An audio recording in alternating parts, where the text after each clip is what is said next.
I swear, sometimes I just do things here on the show just to see Zach's reaction. This is one of those times. Welcome to the program, by the way. The sheet for this Monday, December the 8th. If you're joining us live just shortly after 1 o'clock Eastern.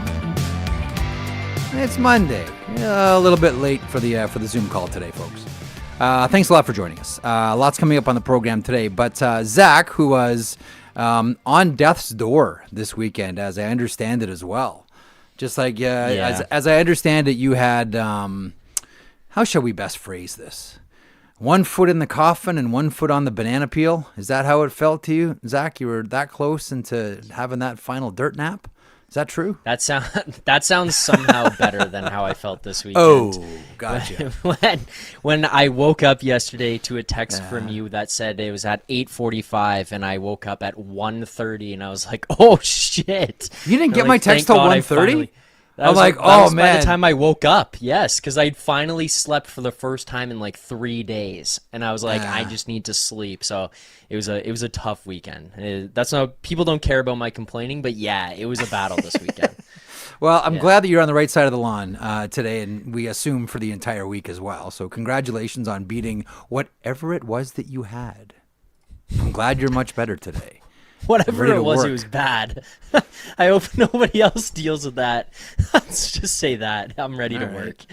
Yeah. Okay. How much weight did you lose, by the way? It was bouncing between like 8 to 10 pounds. It was insane. It was a tough one this weekend. Insane. All right. Well, you'll fit into that spring dress nicely now. So don't worry. You'll look wonderful. Okay. So here's what kick off the show with today. You know what's great about the rink in Italy not being 200 feet? What's that? We will not have to hear any coaches refer to players as 200-foot players anymore. This guy's a good 197-foot player. What do you like best about his game? Oh, he plays the full 197. You know, that's what we're looking for in this team. We don't need the 200-foot guys. We need we need someone that can play 197 feet. You know, I remember being there for what I think was the debut of the term 200-foot player. It was at Team Canada orientation camp. It would have been August 2009 in Calgary. I was working at CBC, and they sent me there to cover camp.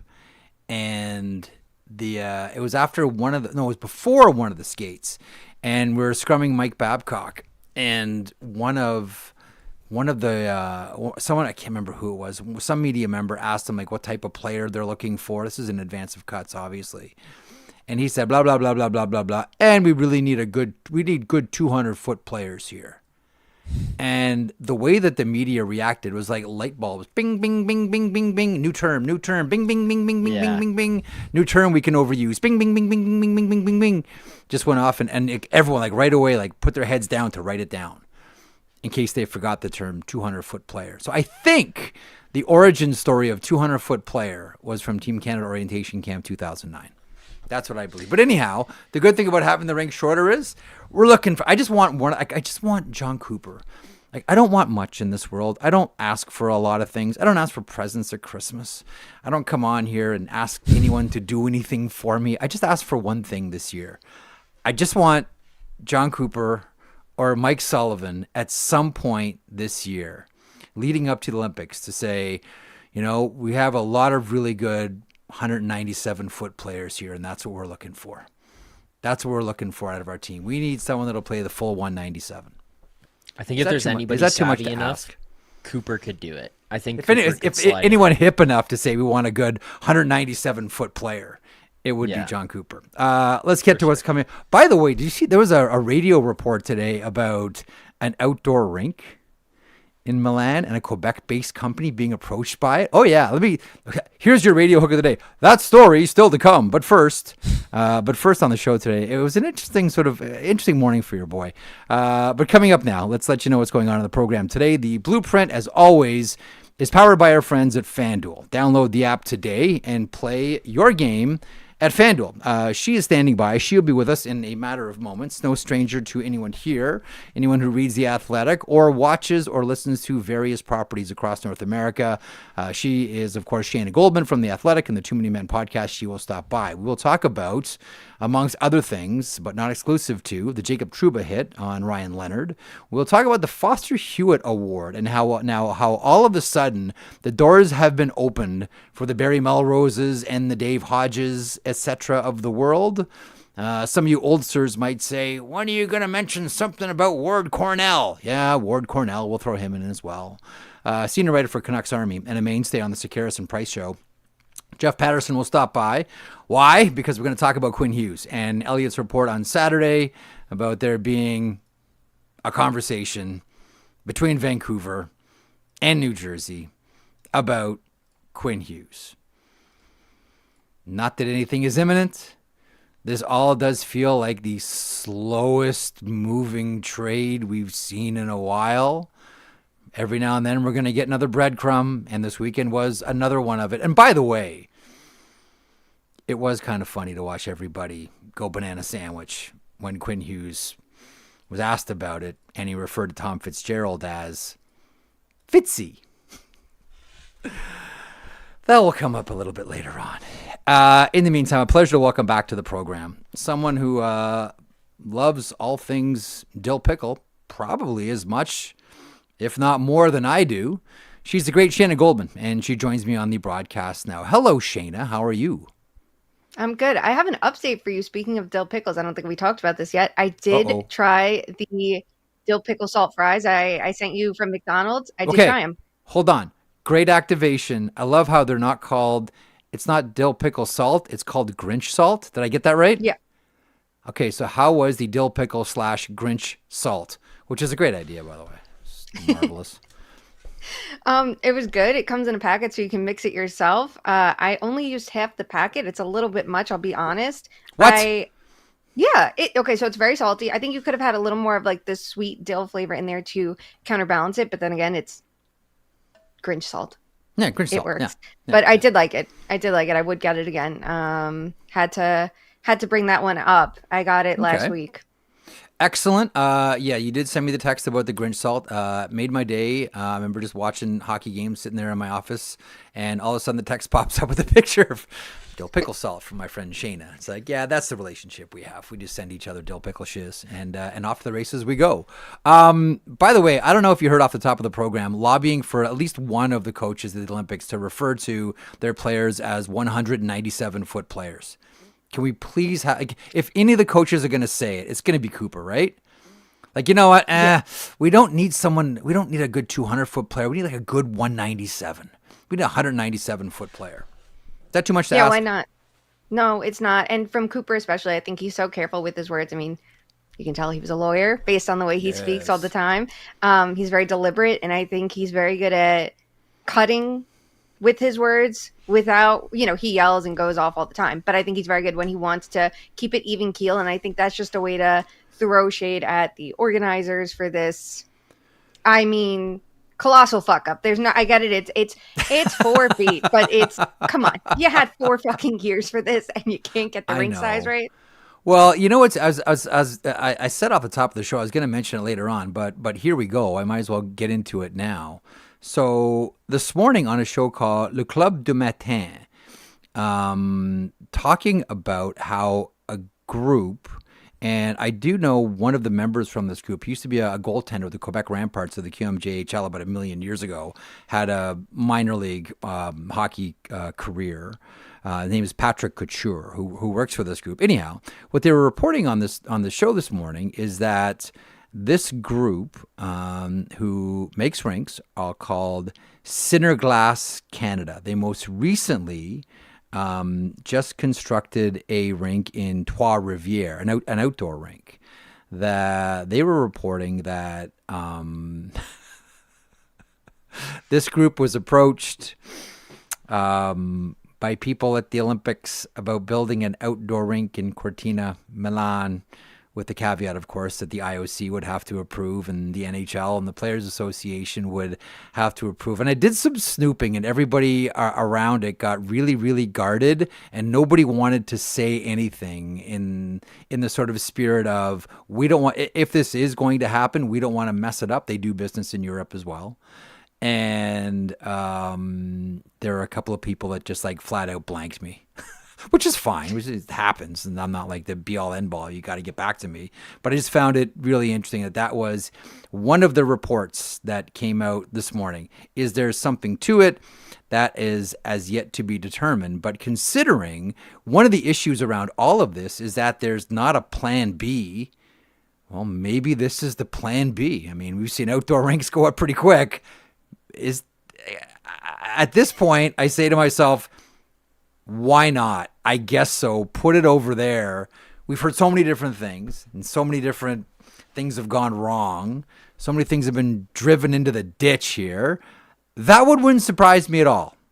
What do you make of that? And again, it is a French Canadian radio show who went into a little bit of detail on the whole thing. I don't think they just made this thing up, but you have a thought on that as a potential contingency plan, Shayna? Take it outside, hockey boy. I mean, nothing would surprise me at this point, considering how poorly everything has been done so far. Is it good to have a contingency plan? Sure. But I have many questions. Like, when was the decision made to make this outdoor rink, right? Like, was it after the planning of the original rink? Did you make sure to get the dimensions right on one and not the other? Hang on. I'm not saying that this is like, I am not reporting that this is the plan B. I'm just saying there was a French Canadian radio show this morning that went into some detail about this idea, and then the group that they named Center Glass, this is what they do for a living, and this is their business, and they do business not just in North America but also in Europe as well. That's all, just one report, but that's where we're at. Like right now, we're at the sort of stage where it's like, throw it out there, I suppose. I mean, throw anything out there and see what sticks. It would be interesting if anyone would bite on this, just as it seems like they don't want any more sites to the Olympics because it's already kind of broken up and there's going to be a lot of travel. That's why the idea of like a backup in Switzerland has kind of been frowned upon. But then this one, if this one was considered okay, it's just all odd. Everything about it is very odd. I think backup plans are good. So extra rinks being constructed, never a bad thing. Hopefully everyone had the correct blueprints, executed them accordingly. But no, nothing surprises me at this point. Because if you can't get the basics of basic rink dimensions, why not just make 10 rinks? Just say fuck it. Just make a bunch of rinks and then have a taste, like a little tester of which one is the least bad. The least bad. Okay, so bracket that for a couple of seconds. Actually, no. Let me one more thing on that. Given the reality of if they get this thing off the ground, okay, if they actually get this plane in the air. Given the fact that the rink dimensions will not be actual NHL dimensions, are we making too much, too little, or is this porridge just right for how we're having the discussion about how this affects selection?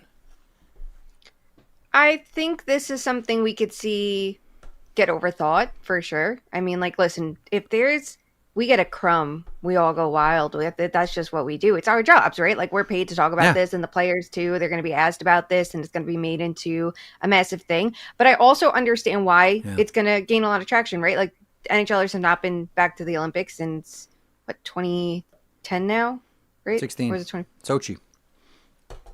Oh, okay. Wait, wasn't that 14? World Cup of Hockey was 16. That was 14. Was it 14? Hang on. My brain is broken. 2014, yeah. 2014. Okay, so you haven't been back to the Olympics since 2014. So, like, rightfully so, the NHL should have a ton of reservations. And I wonder if the next time around that they do this, there's going to be more ironclad language protecting everything and more. But I just look at it and go, it should be a conversation point because it is different, right? Like, this is not the standard. And I think for some players, it might not be as noticeable, maybe, especially for players who played on different size rinks before, right? Like, if you're already used to adjusting because, say, when you played in Europe, you were used to, the larger rink, and now you've already had to adjust for, like, maybe more players are going to be adaptable. Maybe some have only played on one size before, so this could be, a wrench for them. but it will be interesting to see how much this is or isn't going to affect roster building, because as is, we're having conversations about how much the Olympic roster needs to reflect that of Four Nations because of the physicality of it and the fighting, even though the rules are going to be different. Yeah. Four Nations was NHL rules. This is IHF. This is totally different. So does that mean Tom Wilson and Sam Bennett are going to be locks when they weren't before? Like, maybe they already were. I don't know. But I think there's a good conversation to have about what kind of hard skill would help you when there's less room out there. Like, I don't know. I would want Brandon Hagel out there if I'm Team Canada. I think he could be the perfect bottom six player then to have if you need someone who can just create space for themselves and be a pest versus maybe a Bennett who might be more prone to taking penalties in that kind of situation. So Hagel's an interesting name. Are they going to allow hand passes? If they are, does that mean that? Hey, sorry, I couldn't. And Brad Marchand too. Are we allowing hand? I didn't see the double. I haven't read the IHF handbook recently. Where are we at on hand passes now? Is that very much a thing? I'm for retired a couple of from this Canada discourse. I'm not even like dipping my toe in this discourse. It's too much. I get it, but Dude. anything video review, like, I know once playoff time comes, like, I'm going to be ready to complain about everything. I'm going to have all my coaches challenge data at the ready, sharp. I'll help everyone else sharpen their pitchforks. But right now, it is early December in the regular season. I could not give two shits about this because my answer is going to be the same as it's going to be in June, and it's get some consistency, make the rules a little bit more black and white. I am so tired of like hour-long explanations on things that happen in like 0.4 seconds of real time. But here's the thing about it, though. Like, you're never going to get consistency because nobody has the same set of eyeballs. Nobody interprets the only thing that you can look at and say is going to be black and white is puck over glass. And in some instances, most of them, actually, almost all of them, pretty much all of them, offside. Yeah. That's it.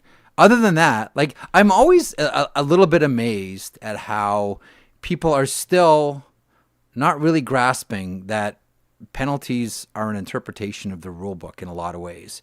Because what's a hook to you is not a hook to me, and what's a slash to me is maybe not a slash to you. And what a gloved pass is to me is not a gloved pass to you. It's still going to be an goalie interference. Can be that as well. But the thing is about at least goalie interference, like, I tend to think that goalie interference is the most consistently correctly called foul that's out there. Oh yeah. Oh yes. Oh yes. If you want to take, yes, 100%. 100%. Absolutely it is. The thing about it is it's just high profile. But take another call. Take a call like slashing. Okay? Go watch hockey tonight. Watch how many slashes aren't called. Do we lose our minds over it? No, we just figure, okay, you're not going to call all of them. Or trips. Or, oh, here's another one, interference. Go watch how many times a defender interferes with F1 when their partner is going to make a retrieval. Right? You can make the argument, oh, they missed it. Oh, they missed it. Oh, they missed it. Oh, they missed it. Oh, they missed it. The thing about goalie interference is it's just high profile. And that's why it seems reason, like right? It's the one. Oh, no, I understand it. And it involves a goal. And that's why.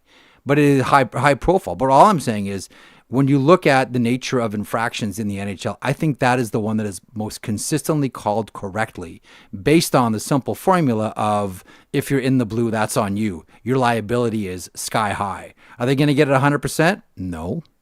Not even close. I don't know. That I disagree with. No, you're wrong. You're wrong, wrong. I think I'm mansplaining goalie interference to you. Let me mansplain goalie interference to you, Shayna. I do feel it is more consistently called than other infractions, though. I really do.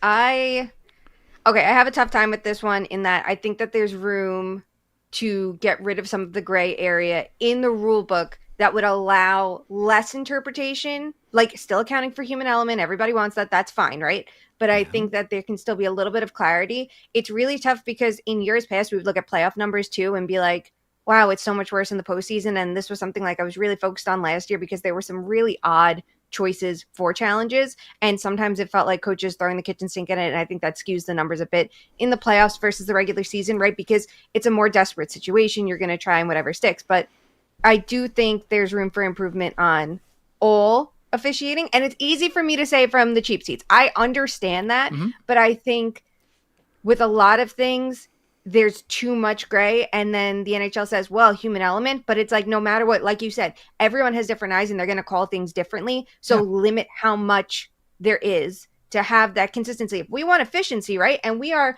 watching tape to break down on iPads a quarter of a millimeter. Like, come on. Oh, then, dude, then let's get it across the board. That one drives me nuts, because in that case, I go back to the origins of the offside and the spirit of the offside, which was close enough is good enough. Close enough to keep you honest is good enough. We're not living and dying on no one's going to watch zone entries. Right? I know there's a lot of people that do a lot of their work around zone entries, and I don't want to offend them, but we're not going to watch zone entries. Come on. Close enough is good enough. But then Matt Duchene had to go horribly offside, and we all decided we had to correct it. And now here we are going pixel by pixel through this entire thing. How did we get on this topic when I wanted to nail you down on Quinn Hughes? How do we start talking about? How do we get from where we wanted to go to Matt Duchene and the game where he went horribly offside? Okay. I'm going to talk to Jeff Patterson about this more at the bottom of the hour. And a lot of it's going to be like cutesy stuff, like how he referred to Tom Fitzgerald as Fitzy. But, the report from Elliot on Hockey Night on Saturday that there has been a conversation between Vancouver and New Jersey over what the situation is and where both sides are at. I don't think any of it should come to us as a surprise. But to me, the feeling is this is like... trying to figure the best way to couch this or frame this. Hansel and Gretel. This is just like breadcrumbs.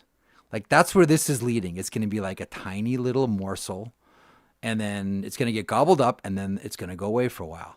And something else is going to happen. Someone else is going to say something, and then that little breadcrumb is going to get eaten up, and then it's just like the slowest moving march to an inevitability that we all see coming, that we haven't seen in quite some time. How do you feel about, because it's not just about what Elliot reported on Saturday, it's the whole dynamic, it's the whole story, going back to when Jim Rutherford first blurted out about him wanting to play with his brothers. And it hasn't gone away since. Shayna, the floor is yours. Okay, first of all, that comment, the original one, got blown out of proportion, because I'm sure a ton of players would want to play with their siblings. Could not imagine that, but sure. Yes, okay. Especially if two of them are playing together already. Why wouldn't you want to join the fun? Be a trifecta of Hugheses. It's something we don't see often. How interesting. But right now, the entire situation is fascinating for a couple reasons. First of all, players of Quinn Hughes' caliber do not grow on trees, right? No matter what return you're going to get for Quinn Hughes, I literally don't care what it is, unless it's Cale Makar or like Adam Fox. You're not getting anybody near that caliber. You are most likely going to get pieces that you are going to hope one day turns into a player of Quinn Hughes' caliber, and that's really hard to do. We have him as an MVP caliber player in player tiers. He is one of 10 players in player tiers to get those honors. He is the second best defenseman from under Cale Makar, and the gap between Hughes and the next player behind him is smaller than the gap between Quinn Hughes and Cale Makar. Like, that's how good he is. And I went through our tiers because I was curious, how did teams get their best players? MVP tier, all 10 of those players drafted. In tier 2, you only have 2 players acquired via trade. So it just shows you how hard it is to get those players, right? It's Matthew Tkachuk and Adam Fox. So now the Canucks are in a bad situation no matter what. Pair that with the fact that free agency has pretty much already dried up. Yep. And I feel like player movement's going to be suppressed with some of the changes to the cap rules this year, and how you can retain salary. It just is this perfect storm for all of us to be as dialed in as possible because there's not as much going on. Now add in the fact that it's the Vancouver Canucks, who have a tendency to screw up these situations and have a very loud fan base. And it is 10,000 times more interesting. I love every element of this. So you don't want to see, there's a lot of people are just like, I just want this to end. Like, just do the deal. Boring. Like Nemec and Bratt call it, like, that's it, move on. We all know where this thing is going. No, you love every single element about this. And you want I want drama. I want it to keep going, because when, say, the Canucks get a home run, and they're not going to, it very rarely happens, right? It's going to be even more interesting to break down. But I just think it's been a boring season. I need something to fuel me a little bit more. And I also think, too, There needs to be, this is for all the insiders, okay? Okay, this is for you, Jeff. This is for Bestie Elliott. This is for everybody. There are tiers of interest I'd like to see talked about a little bit more. When a player of Quinn Hughes' caliber comes on the market, I want every single organization to be kicking the tires on him. And that's going to be a lot different than saying they've had discussions. We need to talk about tiers of interest and tiers of pursuing a little bit more to give us more than just this little crumb. Give us like a little pile of crumbs to be like, you know, there's actual conversations versus like, yeah, they're making calls. Everybody should be making calls. But here's the thing, though. I can't speak for anybody else other than myself. I assume that everybody is talking to everybody else all the time because they are, right? It's not as if like, you know, Steve Staios just woke up this morning and said, what? There's something happening with Quinn Hughes in Vancouver? I remember Kelly Rudy when we worked together. This is back in the CBC days. I used to do a show called Hockey Night in Canada Radio on Sirius. And Kelly would come on twice a week. And I asked Kelly something along the lines of, when did it sort of dawn on you that managers are talking about you? He goes, it wasn't until I got to Los Angeles. And I was having a conversation with my goaltender. He was a goaltender. With my general manager, Rogie Vachon. And he said, I said, Rogie, like, how often do you like talk about players? Like, how often do you talk about me? And he said, every day. He said, what? And he goes, yeah, I talk about everybody on my roster every day to other managers because I want to know what's out there. I want to know how the marketplace sees all of my players. It's my job to do that. So I can't speak for anybody else, but for me, I sort of proceed with the understanding that we all understand on every side of this puzzle where we all hold one piece, that we assume and know that managers are talking to managers all the time about everybody. They have to be. That's their job. There are just some things that just make more sense than others. Like, because like you outline those different tiers and how superstar players are acquired. That's where I look at the Detroit Red Wings, who right now seem stalled. They seem like right now they are spinning their wheels. Like this, the Yzer plan here is like right now stalled. Considering there's no one that's coming on free agent day. You mentioned like all the impact players are gone. Is it not incumbent on them to turn some of these green bananas into actual players? Because they have a lot of prospects. And your only way of getting someone that's going to move the needle is to say, pick some prospects, we need to turn them into players at this point. That's why, and considering the fact that, it's the Hughes household in Michigan as well, that is a trade that would make a whole ton of sense if you're Steve Yzerman.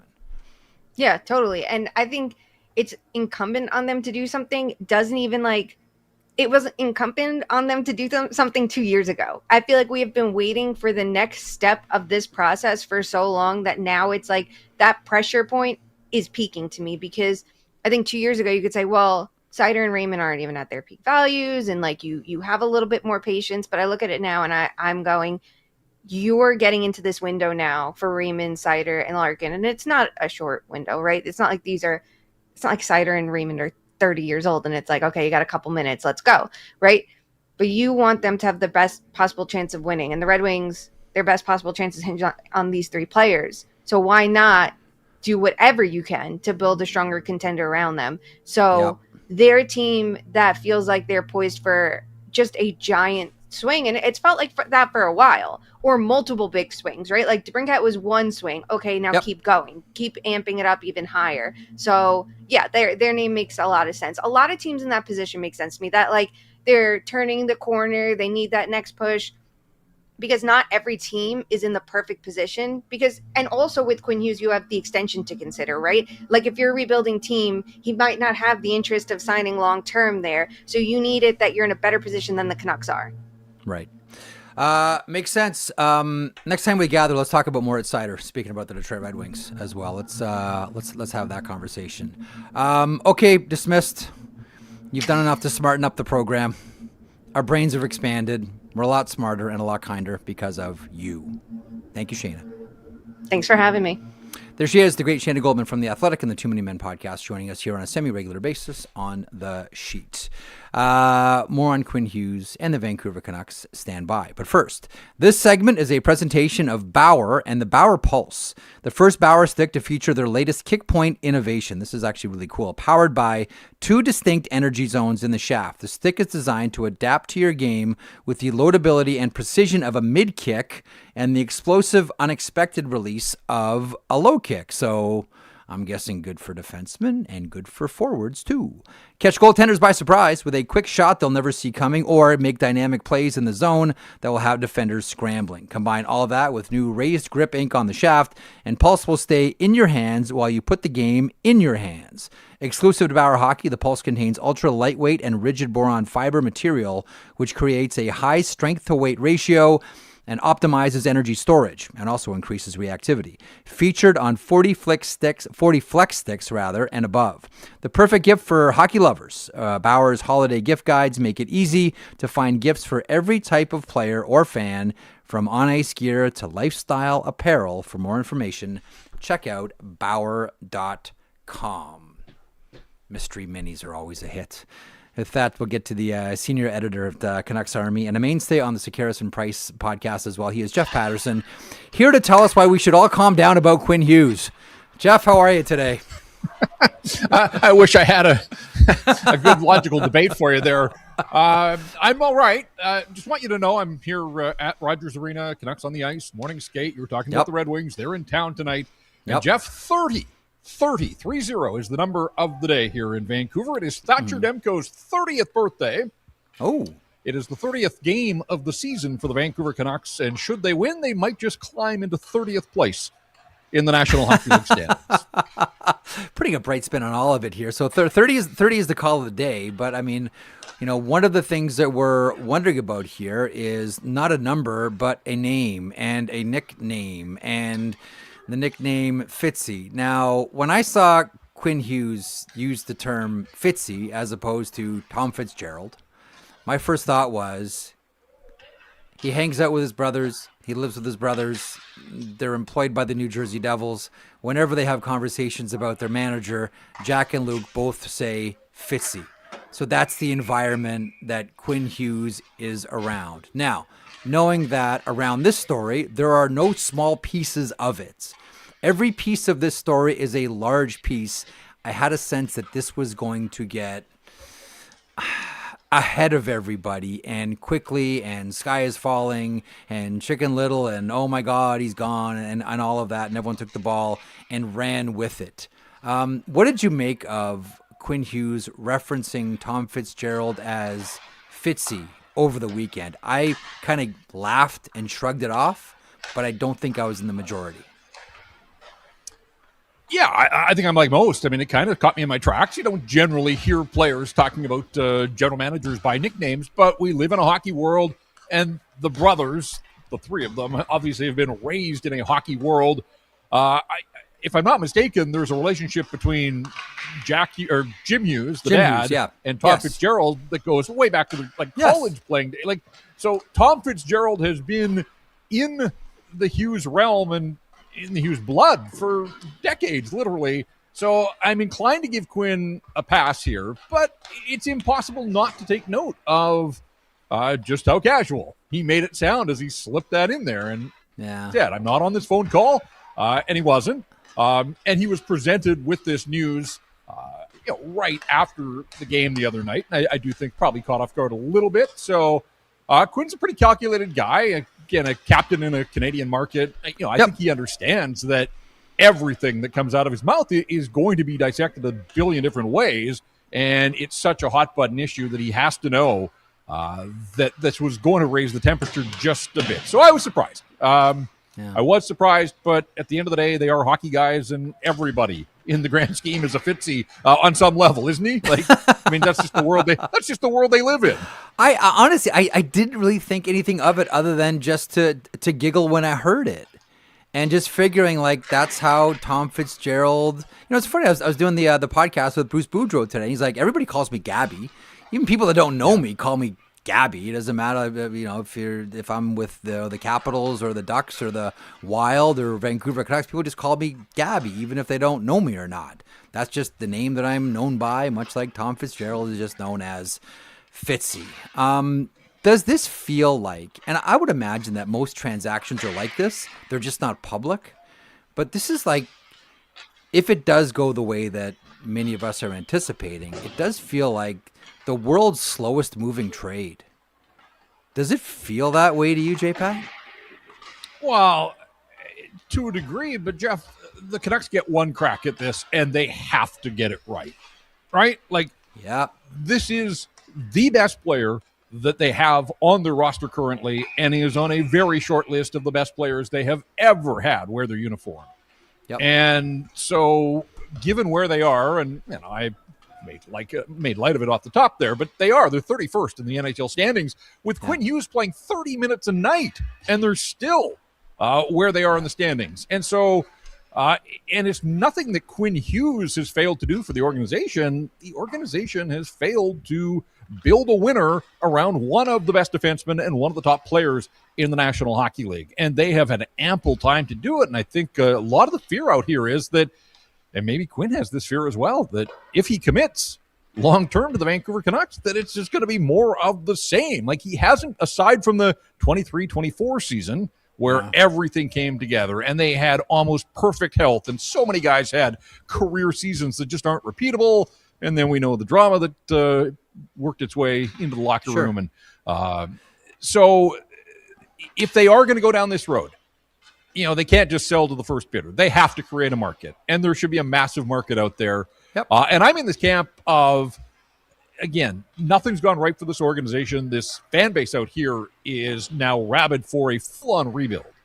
So, do your due diligence, create a market, get the best deal you can. But in saying that, if I'm an acquiring team, boy, I would want Quinn Hughes, the assurance that you're going to get Quinn Hughes for 2 playoff runs at the bare minimum, right? So that would mean trading him before this trade deadline. I just think on some level, ripping the Band-Aid, but you can't just do it haphazardly. I mean, they've got to get this thing absolutely right, because and it's near impossible. I'm not going to say it's impossible, but it's tough, and history shows you that it's difficult to win these kinds of trades when you are dealing away a star-level player. And so, we'll see where it goes.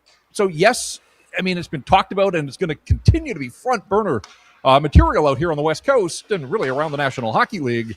But at some point, it just kind of feels inevitable now. So I did something a couple of weeks ago. I was talking to a manager of a team in the Metropolitan Division.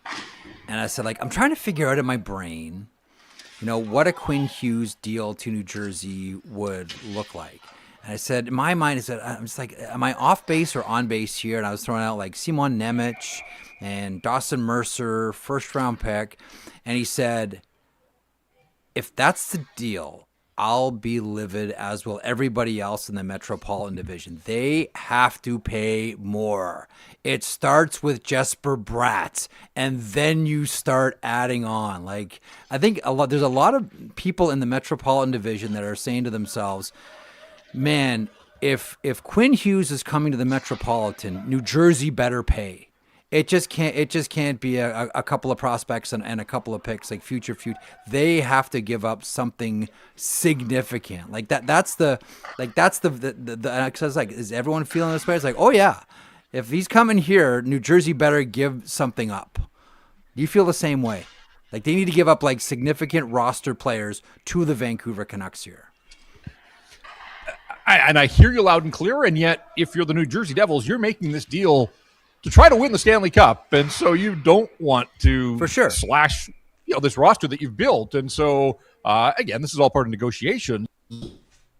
Yeah, I mean, would the Canucks like to get at least one ready-made player that they could stick into this lineup to then start to rebuild? Without a doubt. But I just don't get the sense that if the Devils are going all in here, they want to add Quinn Hughes to an already impressive roster and hope that can put them over the top. It would be the most Canuck thing ever, Jeff, though, if Simon Nemec was the centerpiece of the return, because and I've been at this job 25 years. And in those 25 years, the Canucks have struggled so mightily to construct a competitive right side of their defense. And now we're living in a world where they've got Phil Hronek, who kind of quietly may be their best player this season, even with Quinn Hughes on the roster. Quinn hasn't been at his best, and I do wonder if he's distracted by all of this. But kind of quietly, Phil Hronek, on a night the Red Wings are in, he's had a really nice run. And Tom Melander, who they drafted a couple of years ago as a right shot defenseman, like there are signs that the right side of their defense is competent, capable. And now you're telling me that the centerpiece of a Quinn Hughes deal parting with this left shot all-star, and now you're adding another right side guy. So just factor that in or keep that in mind at the very least. But it just timing's everything in the world, and it just I kind of have to laugh at that we're at a point in time where maybe they'd be looking to add another right side guy after all these years. So we'll see how it goes. The interesting thing is you look for an organization and where they're the strongest, and go look as far as depth go with the New Jersey Devils. Listen, as you well know, right shot defenseman, always in demand. What's the old cliche? Oh, you got a defender. Is he a right shot, left shot? He's a right shot. Oh, good. Add 10% to the contract. Like, New Jersey's got a lot of right shot defensemen. Like, if you look at like one of the most valuable commodities around the NHL, the New Jersey Devils have a bunch of them. Now, the Hughes story dominated headlines. Unfortunately, it was on a night where the Vancouver Canucks, minus Elias Patterson, beat one of the top teams in the NHL, the Minnesota Wild. But that story got sort of, on the back pages, with the obituaries and the pet store coupons at the back of the newspaper. That's a big win by the Vancouver Canucks. I know they are where they are, but that's a big win by Vancouver.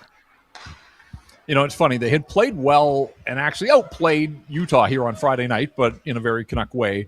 Found a way to lose that hockey game. They were in it into the third period, and then they lose 4-1. And then it's back-to-backs, quick turnaround. Minnesota had lost in Calgary, and you figured, Wild's going to come in here and take its frustrations out on the Canucks, and they had the wall of St. Paul in goal.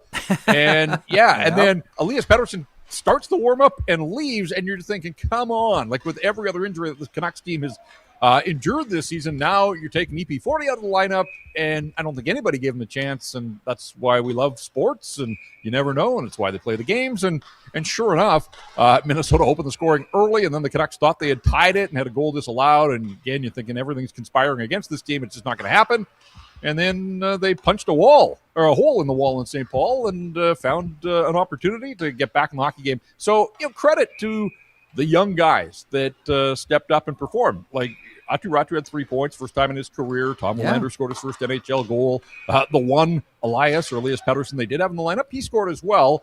All three of those guys 23 and under. And I think that's the kind of win that fans here can get behind, with a vision to, hey, all three of those guys could be here as pieces, if Quinn is out the door and they do start to rebuild this thing. So it was against all odds. It doesn't look like Elias Patterson, the forward, is going to play. He's not on the ice here at the morning skate, so we'll get an update from Adam Foote afterwards, and we'll see if he's out any length of time. But look, it's been a disastrous season on so many levels for the Vancouver Canucks. Wins have been hard to come by. They had one in the 8 games prior to Minnesota the other night. So one win doesn't change the trajectory of this hockey club, but for a night at least, I think it allowed fans to discuss some different storylines, and that is never a bad thing when the same storylines over and over. But just back to Quinn for a quick second. After Detroit, the Canucks have Buffalo in here midweek, and then they head out on a 5-game road trip that's going to take them into the Christmas break. Where does it start? New Jersey on Sunday. So if you think the Hughes news is front page this week or this weekend, just give it a couple of days as the Canucks roll in to Newark. Does he get cheered in New Jersey? Every time he touches the puck, is there a standing ovation for Quinn Hughes? Make the trade chant? Yeah. Who knows? Oh, boy. That'll be a must-watch game. Well, let me close on this one. You mentioned that, Canucks fans now more so than ever are committed that this team needs to rebuild. We know that the owner is reluctant to do that. I always wonder about, the effects of the pandemic and empty buildings and lost revenue and trying to make it up. But I don't know that, here we are, almost in 2026, if that's much of a factor anymore. Why the reluctance? Why the reluctance? I understand that we all watch, like it's been painful watching Chicago go through what they went through. I get it, and this was like, listen, the last couple of games too haven't exactly been pretty for the Blackhawks. There's still a lot of work to be done, and ditto for the San Jose Sharks and Montreal Canadiens and Anaheim Ducks, etc. But why the reluctance? Like the very strong reluctance here. Yeah, I mean, I think there's a couple of things. One is we never hear from the owner anymore. He doesn't speak publicly, so it's impossible to know what's going on in his mind. But I just have to imagine, especially as the Board of Governors are meeting, to walk into a room like that as the 31st or 32nd place team. Like, these guys all have big egos, and that can't be easy for ownership. And so, look, it's been a dark decade plus out here, right? Everybody knows that. Canucks went to the playoffs in 2015, in the bubble, and then in 2024. That's not a lot of playoff success. So this idea that the market couldn't handle a tough go for a while, that's all that this market has had for the better part of 12 years now.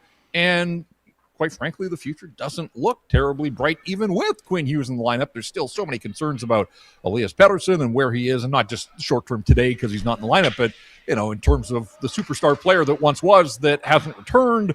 Is he a guy that you keep and build around, or if you're clearing Quinn out, do you really just tear it down and start to move out all big pieces here and try it again? So, I think if you look at who's calling the shots, Jim Rutherford, he's not going to be at this forever, and he was brought in to build a championship team. It's the 4-year anniversary, essentially, of his arrival here in Vancouver, and it kind of feels like back to square one with the one good season in there. So, I think that's part of it, too. The Jim, he wants to win now. He doesn't want to be building this thing up for 5 or 6 years.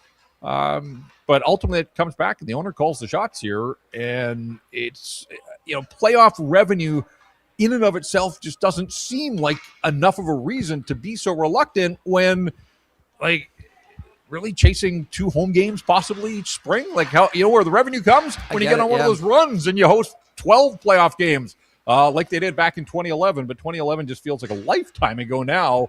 It's not going to be that. This is the crazy part. Like, we're getting to a point here. There are going to be guys drafted in the National Hockey League here soon who weren't alive when the Canucks got to Game 7 of the Stanley Cup Final in 2011. That's how time marches on, but we're not that far away from that point in time. So thanks for making me feel old, JP. You know what? One thing, interestingly enough, like, we can all remember. I'll close on this. We can all remember when Jim Rutherford was first hired, and that first press conference, and some of the first interviews that he did. It seemed as if, because you heard him talk about, we need flexibility, we're capped out, we're clogged up, I need room to maneuver. It felt like, and JT Miller was going to the Penguins for was it Patterson and Kapanen was part of a deal. Like, there was all kinds of stuff that we're hearing out of Vancouver, and it really did feel like, okay, they've picked a timeline. The timeline is Patterson Hughes, and that's a timeline that they're going to complement. And I don't know when it did, but man, did it change. Man, did it change fast. Man, did it change quickly. And it can in the NHL, and we've seen this before, but I go back to coming out of the bubble, right? Like, they pushed Vegas to Game 7 in the bubble, and that was the first taste of playoff hockey, even in that unique circumstance, but first taste of playoff hockey for Hughes, for Patterson, for Brock Besser, and they all passed the test. Bo Horvat was terrific in the bubble. They came out of the bubble as one of the sexy young teams in the National Hockey League. And then with COVID, they turned the financial taps off here. That fateful day when Tanev and Markstrom and Stetcher and Toffoli all walked, and Toffoli signed the contract that he did in Montreal. That really, to me, was a turning point for sort of the path that they were on. They had a really good roster full of terrific young players, and then came the Oliver Ekman-Larson trade, and Jim Benning sort of in job survival mode, and we know how that worked out, and then comes Jim Rutherford. And so the wheels have been spinning here for far too long. That 2024 playoff push, I won't even call it a run. It was 2 rounds. They got Edmonton to a 7th game, but it was fun. And And it kind of showed this market that, oh, yeah, playoff hockey is fun. We need more of it out here. And yet here we are. I was looking the other day because on Thursday night when Calgary and Nashville won, the Canucks sunk to 32nd in the overall standings. 22 months earlier, they were the top team in the National Hockey League at the All-Star break of that in the spring of 24, and here we are as 2026 approaches, Wow. and they are languishing right there at the bottom of the standings. And as I said, the one win over Mini the other night doesn't change the trajectory that this team is on this season. So change has to come, and it's just a question of how quickly and how deep are the decisions. Never a dull moment. J-Pat, thanks as always for stopping by. Man, you went deep with me today. Really appreciate it. And everyone watching and listening, I'm sure, did as well. Thanks, pal. Enjoy the game tonight. And then we will all be watching sooner than later as the Vancouver Canucks face off against the New Jersey Devils at the It's an early start, by the way. I don't know if it's to avoid football on Sunday. It's one of those 12:30 local in Jersey. So Sunday, early afternoon for you, but morning hockey for us out here. The Hughes, at least a couple of the Hughes brothers going head-to-head on Sunday. Yes. Okay, great stuff as always. Thanks so much. Thanks for having me. You be good.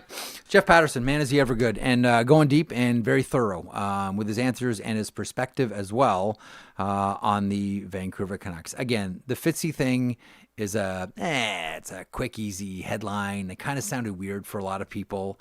Did people overreact to it? Yeah, probably. They did. I know it sounded awkward for a lot of people, but then you do have to consider that this is a dyed-in-the-wool and a generations deep hockey family who have had dealing and acquaintances certainly with Tom Fitzgerald, or as Quinn Hughes' two brothers would refer to him as Fitzy. So here I am talking about how we shouldn't make a big deal about it, but for some reason I can't stop talking about it. But there it is. Next Sunday is going to be interesting. Zach, Quinn Hughes at the Prudential Center. I'm with you. They cheer him. I think they cheer him. There's going to be enough of a push here. There's going to, you know what else there's going to be? There should be, if Devils fans are, who was it what Jets fans that we were talking about, the smart cheers and everything? Yes. They got to come up with some good chants. Yes. I want to see people with number 43 Hughes jerseys. I want to see it'll happen. It'll happen. Yeah. The traveling Yoggers where they have like every version of Yoggers jersey. The 43 jerseys right along the glass for warm up. Yeah. You're going to get that. And I want to see like a group of 3 friends with all 3 of the jerseys that stand there together at the glass. It's going to happen. All of it. It's going to happen. Yeah. The closest thing I can remember to that was when the Tampa Bay Lightning were going to trade Vincent Lecavalier to the Montreal Canadiens. And it was a whopper of a prospect package. Brian Lawton explained it to me. It was a combination of like Carey Price, Ryan McDonough, and or PK Subban. Like it was a big deal. It was a really big deal. And none of these players had started to become anywhere close to the greatness that they were going to achieve. It was still very much a bunch of really high-end prospects for Vincent Lecavalier. And it all got scuttled because Len Barry, who was one of the owners of the Tampa Bay Lightning, brought in a number of, had courted some investors for the Tampa Bay Lightning, and they were all Quebec-based, and they wanted Vincent Lecavalier in the lineup, and that scuttled that trade before his no trade was scheduled to kick in on July 1st.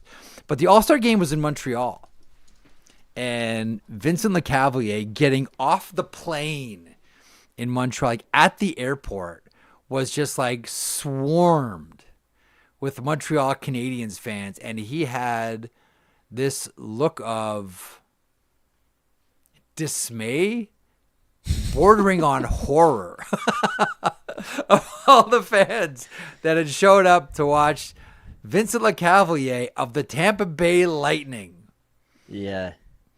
Hoping to leap into the arms, fans did anyway, of the adoring thousands in Montreal. There was this like, oh man, is this what it's going to be like if I get traded here?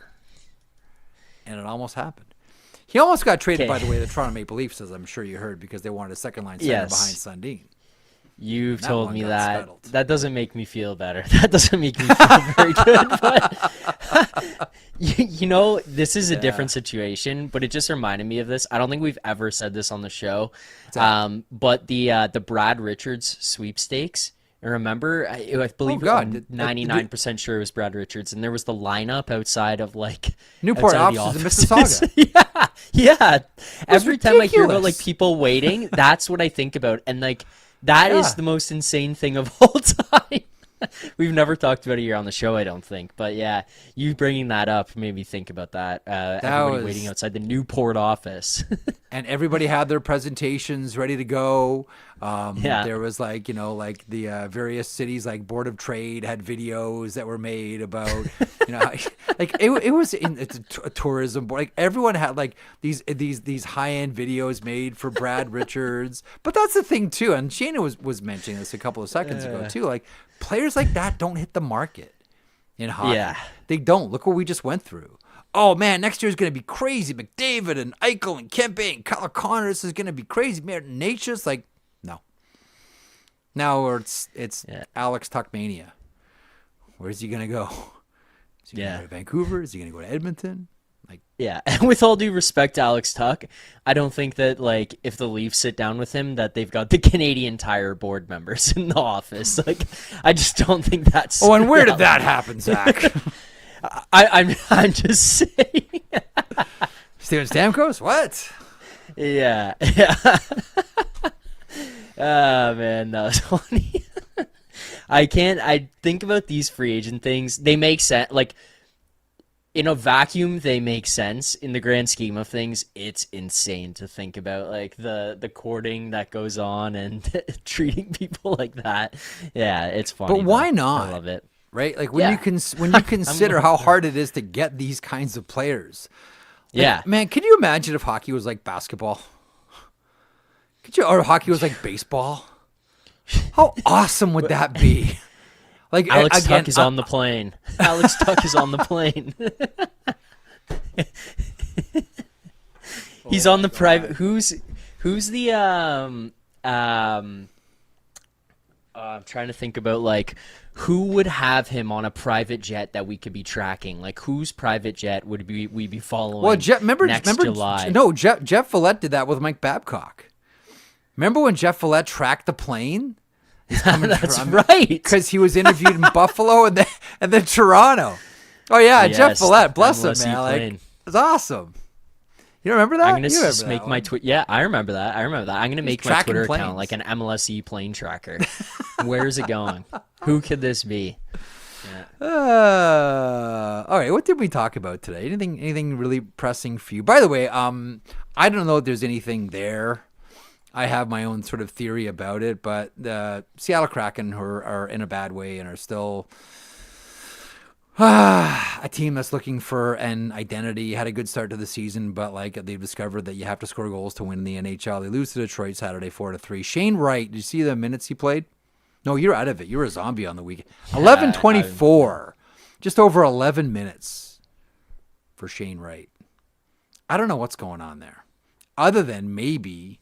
I was mentioning this with Gregor on Rundown. Maybe this is just them trying to get him or remind him, like, if you're not shooting, you're not playing. Like guy, you need to shoot more. I go back to the healthy scratch last year, and it was all about getting him to shoot more. And you look at his like 5-on-5 shots per 60 for Kraken forwards, it's like 10th, 11th, something like that. Maybe it's just they're just trying to get him to shoot more. I don't know. I don't know if anyone's asked for a trade or trying to move him. I don't know, but something weird's going on with Shane Wright in Seattle. That's what it feels like today. Also, what you would have seen if you weren't so sickly over the weekend. Your mother and I are very concerned about you, by the way. A nice goalie battle. My yesterday. mom's at an all-inclusive somewhere right now. Oh, is she? She's Okay. not worried. Yeah. Okay, so she's not worried, but I'm very coladas concerned. and getting tan. Yeah, she does not, Not care. thinking about Figure it her out, guy. boy for a second. No. You think we should call Zach? Put the phone down, No. honey. Yeah, Look at this yeah, sunset. Yeah. Sorry, what did I miss? Okay, Sorry. so maybe not then. Jack Reeves and Logan Thompson yesterday. I don't know if you caught any of the Washington-Columbus game in your sickly haze over the weekend. No. But I don't want goalie battles every night. But every couple of weeks, I want a really good goalie battle. And for my money, that was the best goalie battle we've seen this season. Logan Thompson with 39 saves. 39 saves, his 100th win, picks up the shutout. I don't know, man. Like, I know there's a lot of, well, you got to give Jordan Binnington a place on Team Canada because the Four Nations, ignoring the fact that outside of the last game, there was always one goal that Canada wanted to have back. Now, he was great in the last game. Make no mistake about it. He was outstanding. Mm-hmm. And he got really hot when the St. Louis Blues won the Stanley Cup. But you've seen the body of work that Logan Thompson has placed in front of you. And then you watch Logan Thompson last night.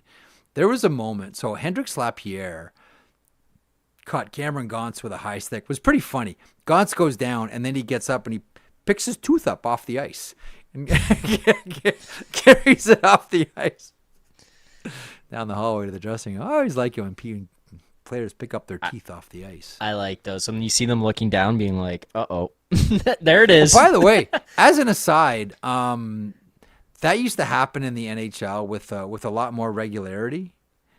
Anyway, I'll get to that in a second. But I want to make one more point about Logan Thompson.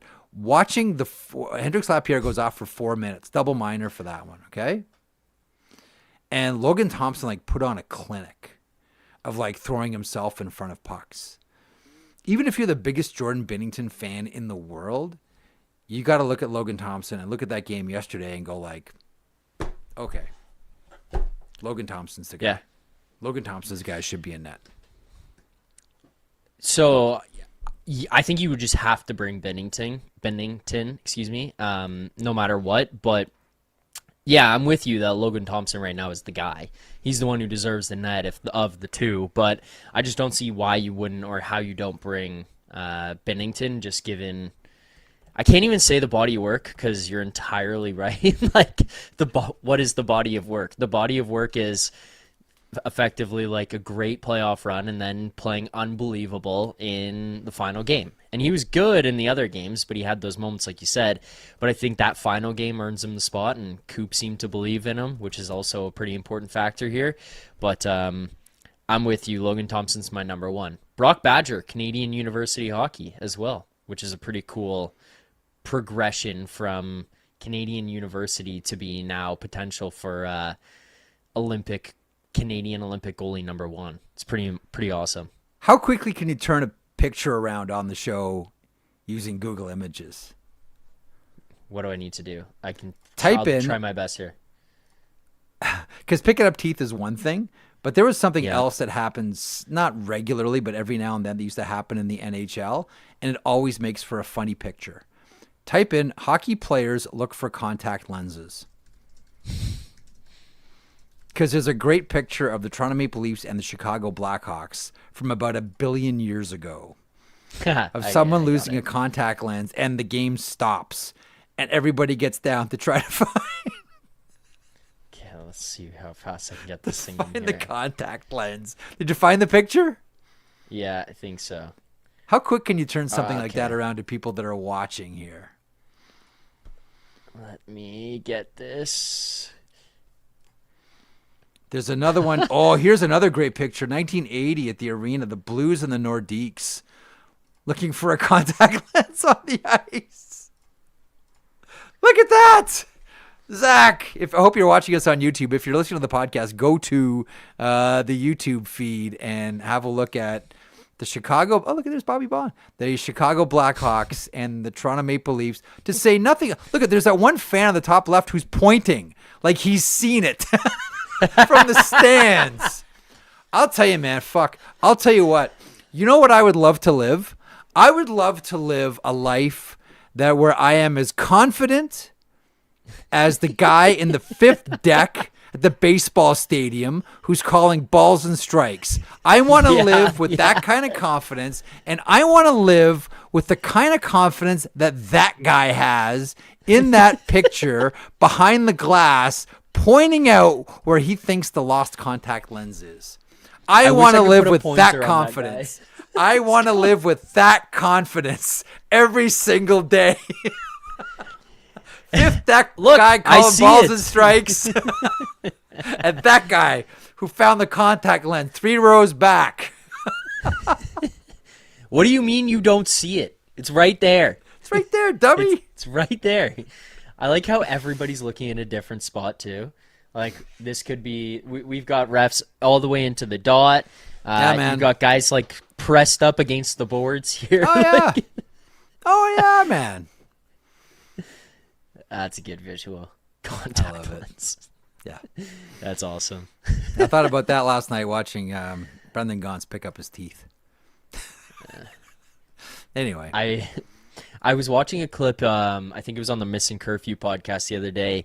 Duncan Keith was on, and they asked him the first thing he did, and he said that he went and had to get all of his teeth fixed, so he spent all the time in the chair. That's what I was thinking about you, and I was thinking about Robert Thomas, because we were talking about him getting the veneers, and we were like, how do you know you're tired? Your teeth done. Well, Rob's got his teeth done. He's still playing. Still playing. I just want to look good, man. Just want to have a good smile. Robert Thomas has the best smile in the NHL, hands down. Not even close. Yep. Got the good veneers. He really does. Anywho, what were we talking about? Oh yeah, Logan Thompson. Yeah, he's good. Let's finish up the show. What else didn't we talk about? Did we talk about the Jacob Trouba hit? No, we didn't. Okay, my pet theory is if it wasn't an Olympic year and Tom Wilson wasn't in the discussion to play for Team Canada, he just goes right at Jacob Trouba, and there's no way. Because afterwards he said, I asked him to fight, and he said no, and we'll leave it at that. Mm-hmm. I wonder if it wasn't an Olympic year, if he just would have gone and just grabbed Trouba. Like, there's no asking. Even though it was, technically, this is a clean hit. You know what hit this is? This is Don Cherry Rock'em Sock'em get off the trolley tracks. Oh, there is Bawengo. Yeah, that's what that's. Is a Don Cherryism. Bawengo. No, you know who hit like that? Like, you know whose hit that is? That's Colby Armstrong. Who's it?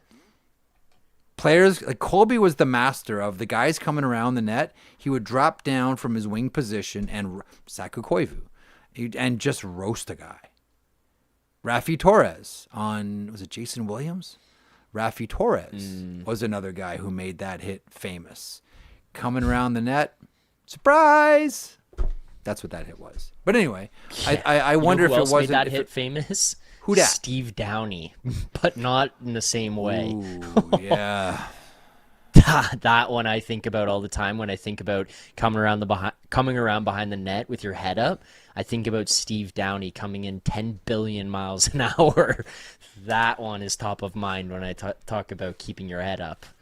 You know why I like Victor Hedman a lot? Why is that? There was a game in his rookie season. It was Tampa versus Ottawa. And he's coming around the net and he's got the puck. And Chris Neal, I think it was Chris Neal. Pretty sure it was Chris Neal. Just roasts him just like that. Or Downey. Or Armstrong, or Torres, hits him with that hit. And he's asked about it afterwards. And the nature of the conversation is, do you consider that a dirty hit? Is that my other one that I always love? Was it a predatory hit? It's hockey and guys are trying to hit each other, okay? Was it a predatory hit? And Hedman shuts them right down. He's like, I got to pay more attention out there. I got to know what's going on. I got to know who's on the ice. I got to know where. And I'm just like, I love this kid. One, he's an outstanding defenseman. And two, there's no like, wah, he shouldn't have hit me, boo-hoo. No. It's like, no, I got to be more aware. It was like that moment where I'm like, well, Jeffy's got a new favorite hockey player. And it's Victor Hedman. And noticing a trend here, it's the Swedes. Because Marty St. Louis, again, maybe it's just Tampa. Marty St. Louis, there's a playoff series against Ottawa. He got stuck in the face, like cross-check. No windshield. And afterwards, he's got the cut on the nose and the whole deal. And he's asked about it afterwards by the reporters, and he shuts it all down. He's like, guys, stop. This is hockey. We're all playing hard. This is hockey. That's okay. Like, I'm not the biggest guy out there. This is going to happen. That's okay. Like, I don't want to hear anything. I'm like, Hallelujah. Yeah. Hallelujah. There's no like, whoa, what do we have a Department of Player Safety for anyway? Like, none of this. Right away, Marty was like, guys, stop. Stop with this. It's hockey. It's a tough game. Things are going to happen. Players are going to get hurt. I'm going to get hurt. I'm with you, by the way, on the Tom Wilson. I like the theory you have about Tom Wilson and him why he didn't jump Trouba there. I hadn't thought about that, but you bringing it up makes a lot of sense. The only thing I'll say was his comments after when he was like, it's a guy who's not paying attention, like paraphrasing, but he effectively said it's a guy who's not paying attention. Pilipedal. I'm like, kettle, pot, kettle. I know. You know what? But don't you always feel that way when a team complains about a hit? Because it's only a matter of time before the roles are completely reversed. Like I know it's only for the most part. Like the old saying is it's only a problem when your bull gets gored, right? Whenever I hear teams complain about it, I always say like, be careful what you say here, because there's a lot of games in the season, and odds are your guy will do something similar, if not identical, and then what? Yeah, fair. Yeah, that's why I'm always like, and again, like I'm saying, like, Tom, I get it. And I think that Tom Wilson now is a player who has figured out exactly where the line is and does a better job than probably anybody at skating on that line and not going over. That's one of the hardest things to do in the NHL. I just think that was a situation where Trouba gets hurt, and Wilson doesn't just go over and fill him in, because in the back of his mind, he's saying, you know what? If I do that, then essentially I'm just getting a blender out and making a protein shake for everyone who says I can't be controlled and I'm too reckless. That is a protein shake for everyone who says you shouldn't put him on because he could do this. This might happen. Like, if you would have grabbed Trouba, what would the story have been today on today's show? How will this affect Tom Wilson's chances of making Team Canada? What if he does this against Czechia? What if someone catches one of Canada's players and Tom Wilson happens to be on the ice? That would be today's show. And he didn't. It's fair. That's fair. Yeah. It's kind of hilarious to be thinking he's like, and I got two. I got don't do it, man. 2 more months to go. Don't do it. When's Anaheim coming to Capital One? Yeah. When's Anaheim coming back? Please be after February. After we made the announcement of who's on the team. Is it after that? Yeah. Yeah, that's true. They can't take me off if I'm already on it. Can't take me off. Yeah. Ducks are coming to Capital One, right? Okay, good. All right. We'll wrap up the program with this. The sheet is powered by FanDuel. Play your game with FanDuel. It's the NHL season. FanDuel is your home for all the action on the ice. From Blue Line to Bet Slip, we've got you covered all season with unique promos, live offerings, and more features to let you play your game. Missed puck drop? No sweat. With a live same-game parlay, you can build up your bets until the final buzzer. Download FanDuel Sportsbook today and play your game. Please play responsibly, 18 plus, and physically located in Ontario. If you have questions or concerns about your gambling or the gambling of someone close to you, please contact Connects Ontario at 1-866-531-2600 to speak to an advisor free of charge.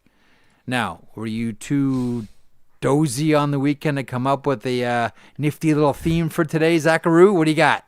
No, and I did check in on the loss that we had on Saturday, so that was unfortunate, but we'll try to get it back today. And this one I'm calling low-hanging fruits because it's still nutritious. That's right. What do they say? What is death taxes and Josh Anderson scoring against the Leafs?